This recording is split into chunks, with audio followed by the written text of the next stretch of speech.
ಸಿರವಾರ ತಾಲೂಕಿನ ಪ್ರಾಥಮಿಕ ಆರೋಗ್ಯ ಕೇಂದ್ರದಲ್ಲಿ ಕರೆಯಲಾದ ಅಧಿಕಾರಿಗಳ ಸಭೆಯಲ್ಲಿ ಡೆಂಗ್ಯೂ ಮತ್ತು ಸಾಂಕ್ರಾಮಿಕ ರೋಗಗಳ ತಡೆಗಟ್ಟುವ ಮುಂಜಾಗೃತಾ ಕ್ರಮ ಅಂಗವಾಗಿ ಸಭೆಯ ಅಧ್ಯಕ್ಷತೆ ವಹಿಸಿ ಮಾತನಾಡಿದ ತಹಸೀಲ್ದಾರರು ಹಾಗೂ ಡೆಂಗ್ಯೂ ನಿಯಂತ್ರಣ ಟಾಸ್ಕ್ ಫೋರ್ಸ್ ಸಮಿತಿಯ ಅಧ್ಯಕ್ಷರಾದ ರವಿ ಎಸ್ ಅಂಗಡಿ ಅವರು ಮಾತನಾಡಿ, ಡೆಂಗ್ಯೂ ಹಾಗೂ ಸಾಂಕ್ರಾಮಿಕ ರೋಗಗಳನ್ನು ತಡೆಗಟ್ಟುವಿಕೆಯಲ್ಲಿ ಅಧಿಕಾರಿಗಳ ಮತ್ತು ಸಾರ್ವಜನಿಕರ ಸಹಕಾರ ಅಗತ್ಯವಾಗಿದೆ. ಹಾಗಾಗಿ ಪಟ್ಟಣ ಸೇರಿ ತಾಲೂಕಿನ ಎಲ್ಲ ಗ್ರಾಮಗಳಲ್ಲಿ ಸ್ವಚ್ಛತೆ ಮತ್ತು ನೈರ್ಮಲ್ಯ ಕಾಪಾಡಿ, ರಸ್ತೆ, ಚರಂಡಿ, ತೆಗ್ಗು, ಗುಂಡಿಗಳಲ್ಲಿ ನೀರು ನಿಲ್ಲದಂತೆ ಅಗತ್ಯ ಕ್ರಮ ಕೈಗೊಂಡು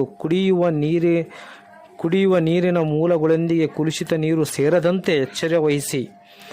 ಕುಡಿಯಲು ಯೋಗ್ಯವಲ್ಲದ ನೀರು ಇದ್ದರೆ ಆ ಪ್ರದೇಶದಲ್ಲಿ ಜನರಿಗೆ ಕಾಣುವಂತೆ ಈ ನೀರು ಕುಡಿಯಲು ಯೋಗ್ಯವಲ್ಲ ಎಂಬ ನಾಮಫಲಕವನ್ನು ಹಾಕಿಸಿ, ಪ್ರತಿ 15 ದಿನಕ್ಕೊಮ್ಮೆ ಕುಡಿಯುವ ನೀರಿನ ಪರೀಕ್ಷೆ ಮಾಡಿಸಿ, ಪ್ರತಿ 7 ದಿನಕ್ಕೊಮ್ಮೆ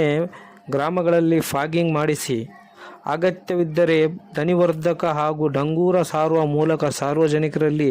ಜಾಗೃತಿ